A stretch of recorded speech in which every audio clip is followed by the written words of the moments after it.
O áudio que vocês vão ouvir agora é parte do podcast Xadrez Herbal. Caso vocês queiram ouvir mais sobre esse assunto e outros temas de política internacional, é só ir em xadrezherbal.com. Bem, sem mais delongas, passemos para o primeiro bloco do Giro de Notícias.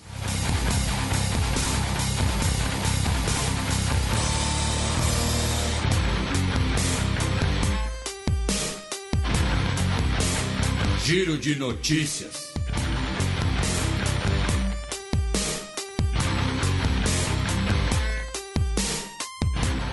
Duas notícias do sábado passado, dia 4 de março.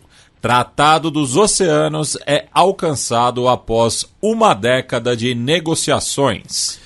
Tivemos a conclusão, do Tratado dos Oceanos, ou Tratado de Alto Mar das Nações Unidas, que vai ser um instrumento da Convenção, da Lei do Mar, ou Convenção da Lei Marítima das Nações Unidas. Chegaram no acordo agora no último dia 4 de março. Tá? A ideia é criar uma convenção quadro para a criação, ficou meio redundante, peço desculpas, para a criação de zonas protegidas nos oceanos, especialmente águas internacionais, para a proteção da vida marinha, para a proteção da biodiversidade e também, e isso é um detalhe muito importante, tá, para a partilha de riqueza de recursos genéticos nessas áreas. Tá? Então, a gente fala muito de questões de oceanos aqui no programa, a gente fala muito de oceania, é um tema que nos últimos anos tem despertado o nosso interesse, tem despertado o nosso estudo. E o que essa questão de patrimônio genético quer dizer? Vamos supor, tá? Dando um exemplo apenas para ilustrar, tá, gente? Mas, sabe aqueles peixes que tem, por exemplo, que são venenosos, que tem toxinas? Vamos supor que descobrem, e que um peixe que vive nos oceanos, ou seja, o peixe ele não necessariamente ele vive no território de um país, porque pode viver nas águas territoriais de um, mas, enfim, nada por aí. Ele tem uma toxina, mas descobrem que essa toxina pode ajudar num tratamento em relação ao sistema nervoso, pode ser usada como um remédio. De quem é esse direito? Quem pode explorar isso? Quem pode reproduzir isso em laboratório e produzir esse remédio? Para quem iriam os royalties? Para quem iriam os lucros? Enfim, esse tipo de coisa, que sempre foi muito nebuloso.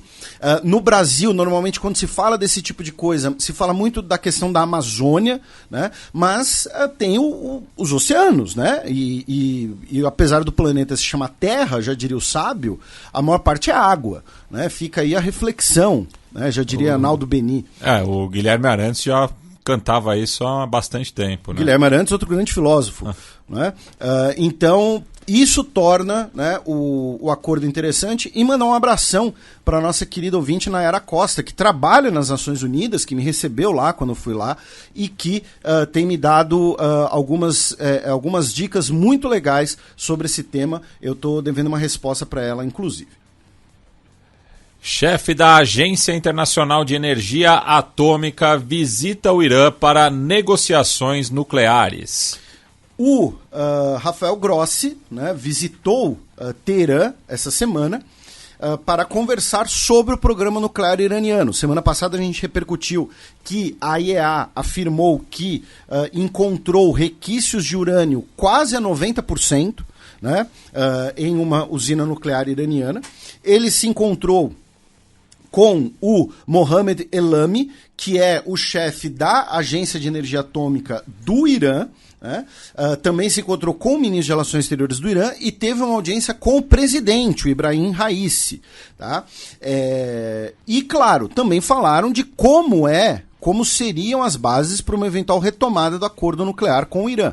Recapitulando, 2015 tivemos a assinatura do acordo nuclear, o Irã se comprometeu com as inspeções internacionais, se comprometeu com algumas limitações, e em troca seriam retiradas parte das sanções contra o Irã pelos Estados Unidos e o Irã poderia voltar a fazer negócios. E só um detalhe, Felipe, para ver como a energia atômica é central na política iraniana. O Mohammad Islami, além de ser, né, o presidente da Organização de Energia Atômica do Irã, também é o vice-presidente da República Islâmica. Pois é, ótimo complemento, eu não tinha me atentado a isso.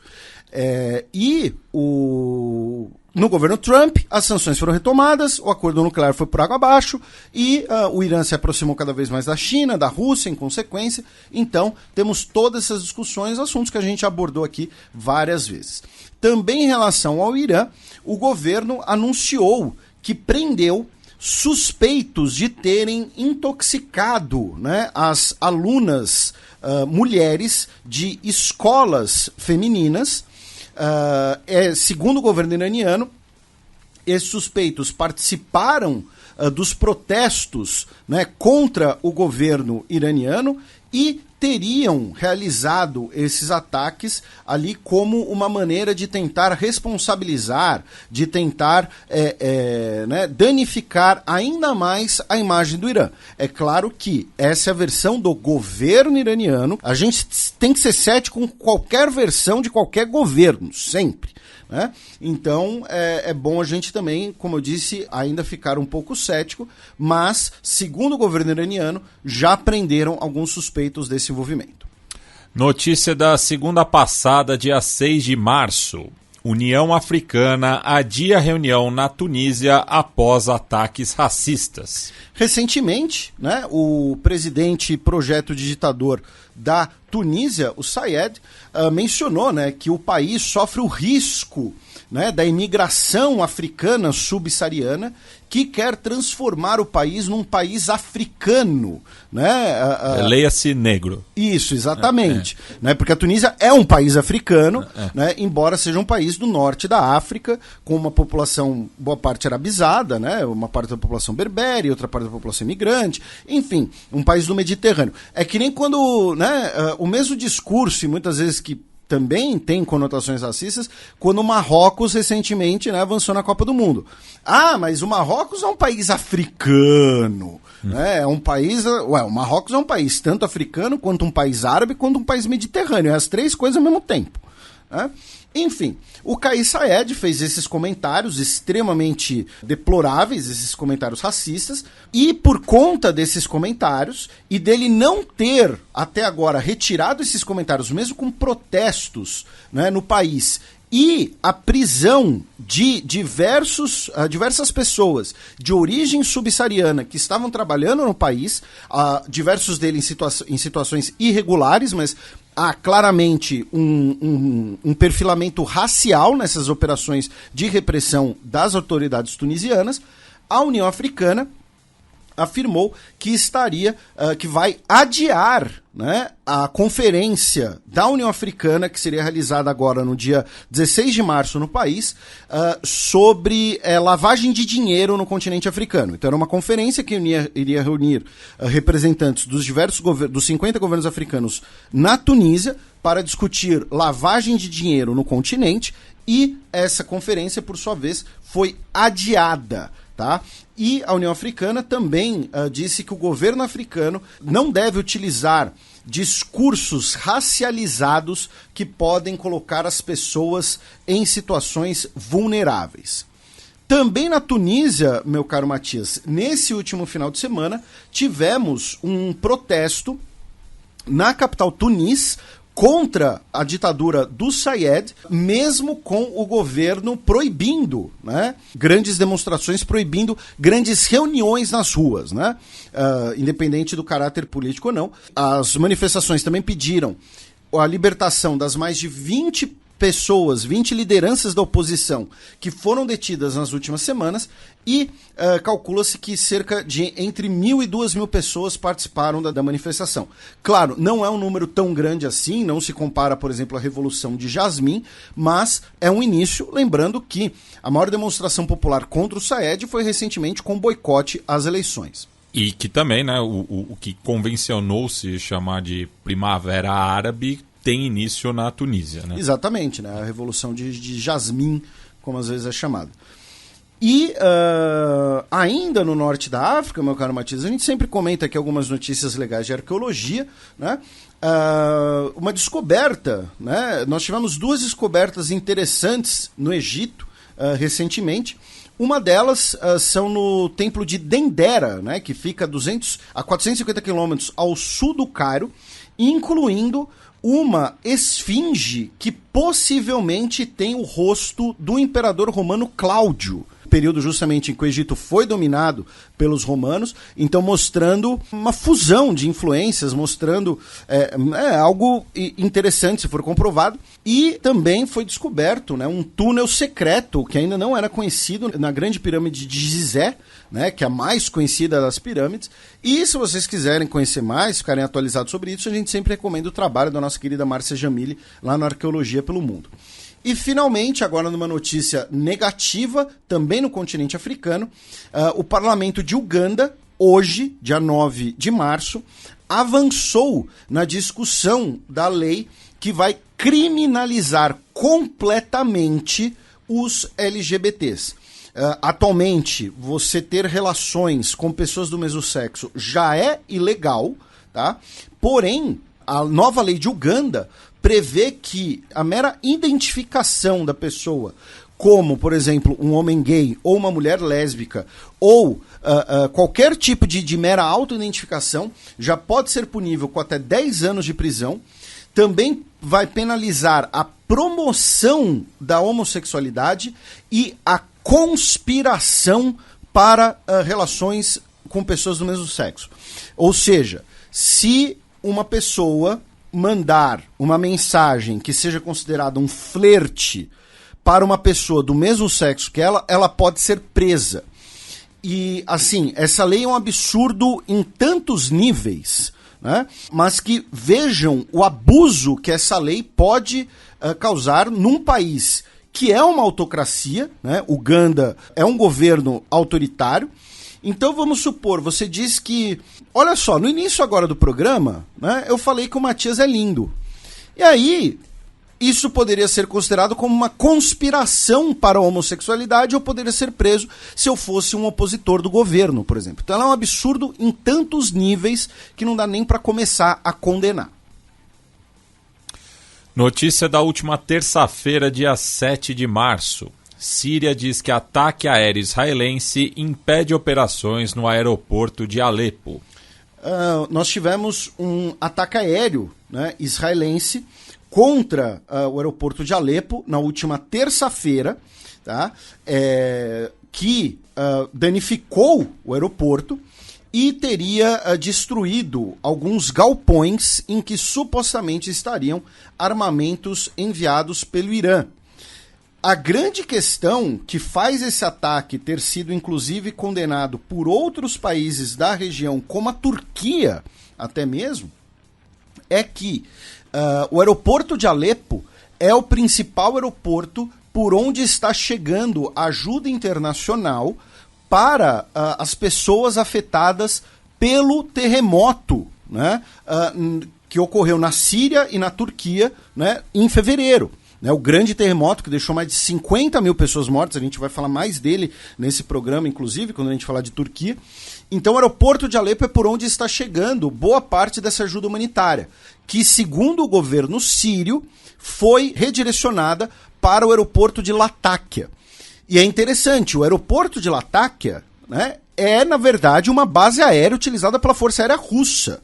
Tá? Ou seja, é uma base aérea em que supostamente Israel não atacaria de maneira alguma.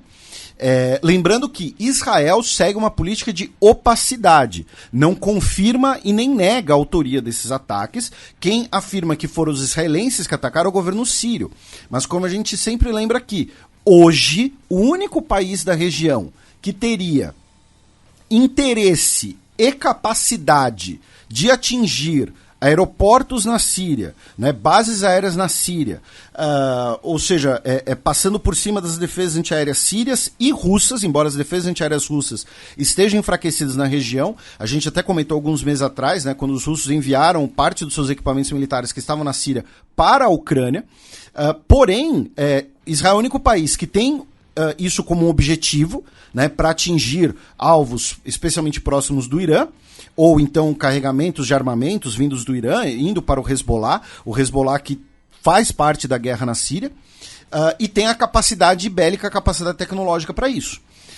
Então, muito provavelmente foi de fato Israel, mas nesse caso aqui tem esse asterisco, né, porque afeta as pessoas afetadas pelo terremoto. E na província de Der Ezor, na quarta-feira, falando em Hezbollah, um alvo do Hezbollah foi atingido por um ataque aéreo, tá?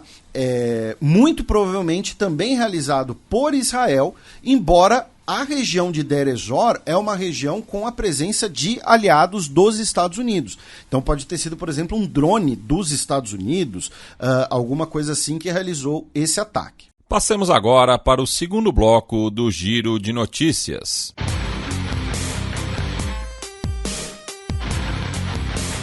Giro de Notícias.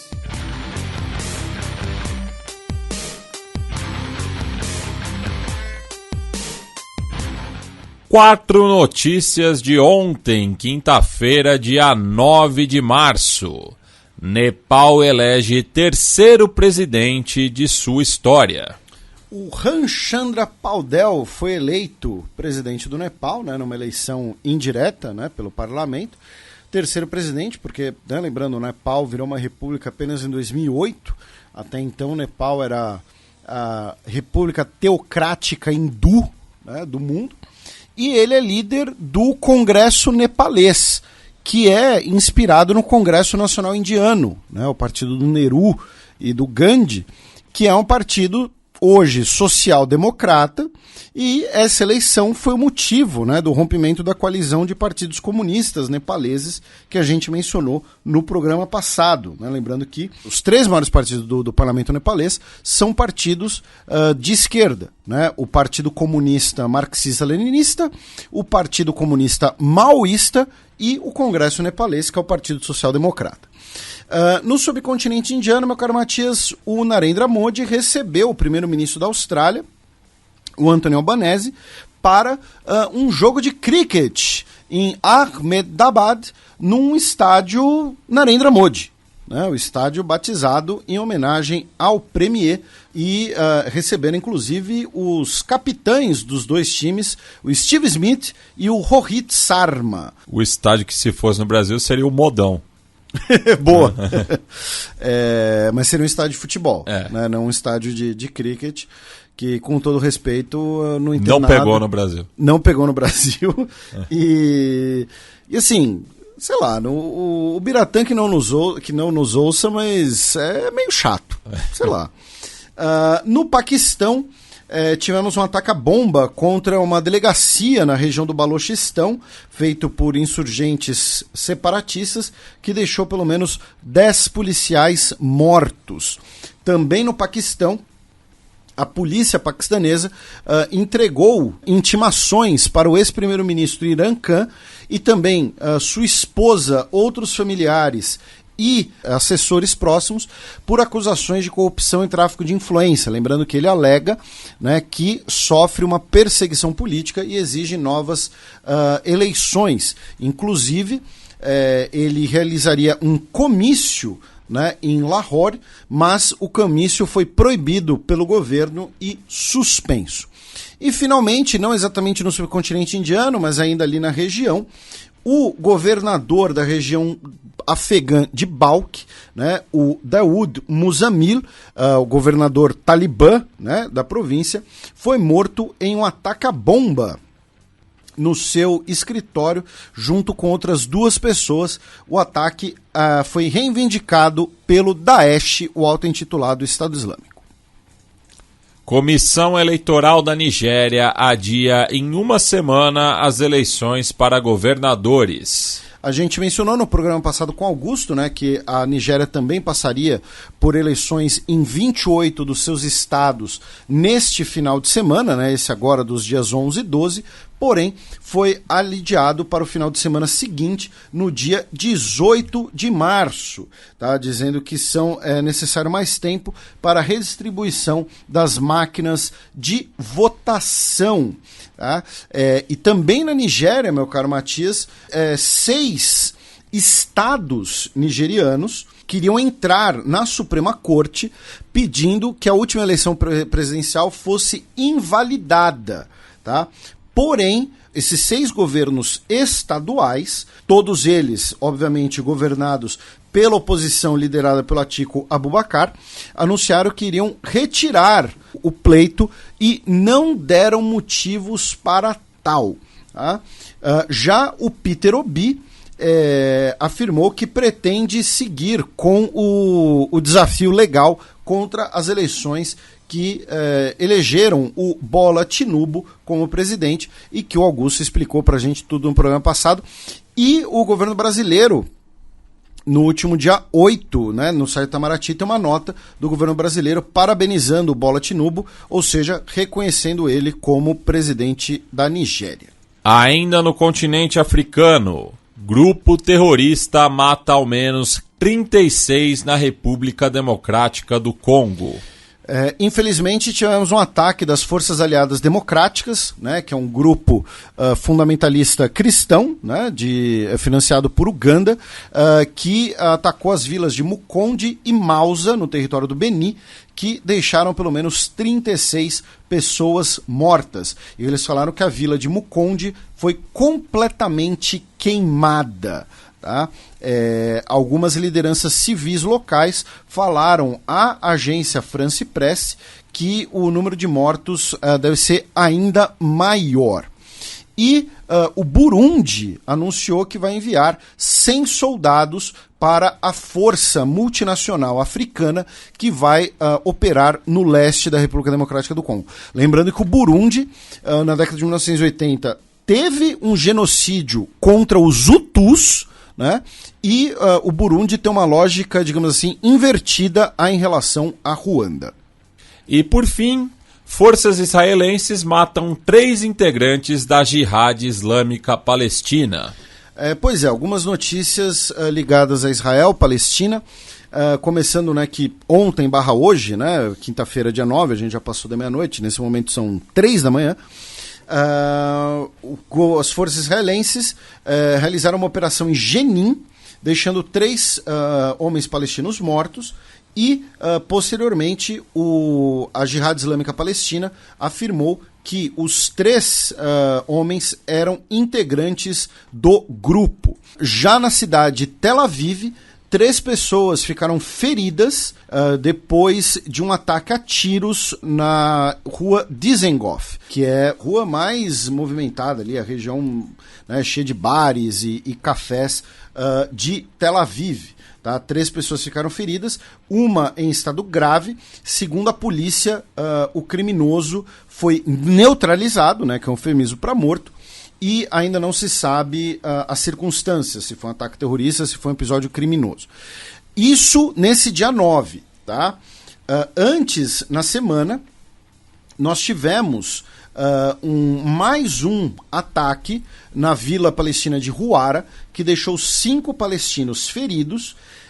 E, detalhe, um vídeo foi publicado mostrando soldados israelenses e colonos dançando, né, logo depois desse episódio que deixou 5 palestinos mortos, tá, na segunda noite, num ataque feito por colonos também, tá, na cidade. E durante a semana, no dia 7, também em relação à cidade de Jenin, as forças israelenses deixaram 6 palestinos mortos. Segundo o governo israelense, os 6 homens mortos eram integrantes do Hamas. Tá?